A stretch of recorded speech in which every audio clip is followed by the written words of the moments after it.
దేవాతి దేవుడైన యెహోవా ఆజ్ఞ ఇస్తున్నాడు. తూర్పు దిక్కు మొదలుకొని పడమటి దిక్కు వరకు భూనివాసులను రమ్మని ఆయన పిలుచుచున్నాడు.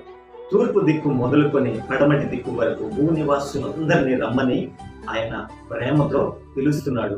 ఆ ప్రేమ పిలుపును వారికి చేరవేయమని మనకు ఆజ్ఞాపిస్తున్నాడు. ఈరోజు ప్రభు ప్రేమను తెలుసుకున్న నీవు ఆ దేవుని ప్రేమ పిలుపును భూనివాసులందరికీ, నీ చుట్టూ ఉన్న వారందరికీ, నీ బంధువులకు, నీ స్నేహితులకు, నీతో ఉన్నవారికి ఆ ప్రేమ పిలుపును తెలియపరుస్తున్నావా? దేవుడు నీకు ఆజ్ఞాపిస్తున్నాడు. ఆజ్ఞ వేరు, తెలియపరచటం వేరు. ఆజ్ఞ అనగా తప్పక నువ్వు చేయవలసిందే, దేవుడు నీకు ఆజ్ఞాపిస్తున్నాడు. ఆ ప్రేమ పిలుపును అనేక మందికి చేరవేయమని దేవుడు నీకు ఆజ్ఞాపిస్తున్నాడు. ఈ ఆజ్ఞను క్రియల్లో పెట్టే వ్యక్తిగా